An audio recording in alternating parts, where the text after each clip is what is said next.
Hello.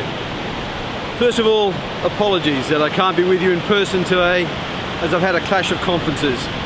You see, I'm presenting at the Asian Conference of Emergency Medicine here in Thailand, which is a hell of a lot nicer than SWAN on a Saturday afternoon. However, I did promise to both Mike Parr and to Scott that I'd do this debate, so I'm going to do it long distance. We certainly do not need geriatric trauma service, a dedicated one. Both Mike Parr and I will agree on a couple of things.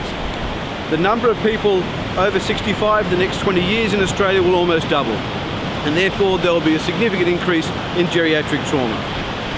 We also agree that for the same injury severity score, geriatric trauma patients have a higher morbidity and a higher mortality than their younger counterparts. They also cost more money, they spend longer in hospital.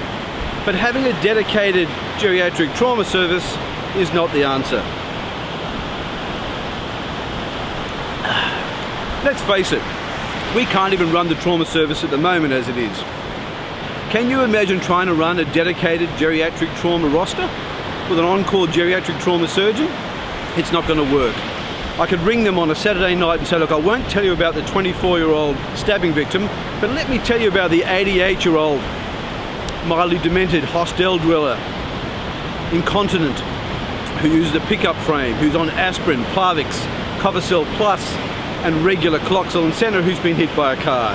He's mildly confused, he's got some contusions, he's got a couple of fractured ribs, a just positive fast, and he's a little bit hypotensive. I can just imagine the dedicated geriatric trauma surgeon going, oh, be still my beating heart, at last a chance to ply my trade. It's just not going to happen. We do not need a dedicated geriatric trauma service. Let's imagine they do put one together. First thing they'll do is they'd make some cute mnemonic like GITS, Geriatric Integrated Trauma Service. The patient would be admitted under the geriatrician and the geriatric trauma surgeon. Of course, the geriatric trauma surgeon, if he can't cut, won't be that interested. And the geriatrician, well, he'll give it to his registrar and they will consult widely. And this will take ages because unlike the US, we don't get paid for consults. So they'll consult for neurology, for the Parkinson's, they'll consult the cardiologist for the Plavix, they'll consult the renal physicians for the elevated creatinine, they'll consult the hematologists for the mild anemia. This will take weeks, will cost enormous amounts of money, and let's face it, within 6 months it will be closed down by the administrators of the LHD.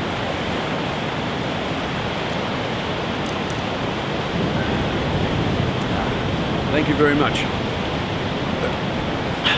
So, I hear you asking, Alan, what's the answer?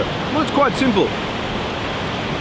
First of all, you need well-staffed, well-organised, present trauma service, where the people who look after the 24-year-olds understand 24-year-old physiology as well as 88-year-old physiology.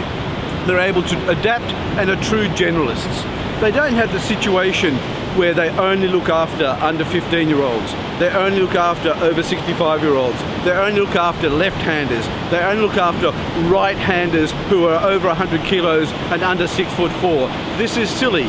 You need to have a true trauma generalist. That's your job. One last thing before I finish is we should think about prevention. This is another part of it. Motor vehicle accidents, falls, and pedestrian injuries are the three greatest reasons that geriatric patients present to our trauma service. If you prevent these things happening in the first place, you won't have as much of a problem. Falls prevention all through the health service is a really important thing to organise. For motor vehicle accidents, well, I think blink technology can help so that if you're too tired, you can't drive your car. And also alcohol-based ignition, so that if you're too pissed, you can't drive your car. These are important things. Simple things like lighting on pedestrian crossings. All those things will decrease the incidence and therefore decrease the presence of geriatric trauma patients in our hospitals. We do not need a dedicated geriatric trauma service. Now, hey, what? What? Hey? Oh bugger.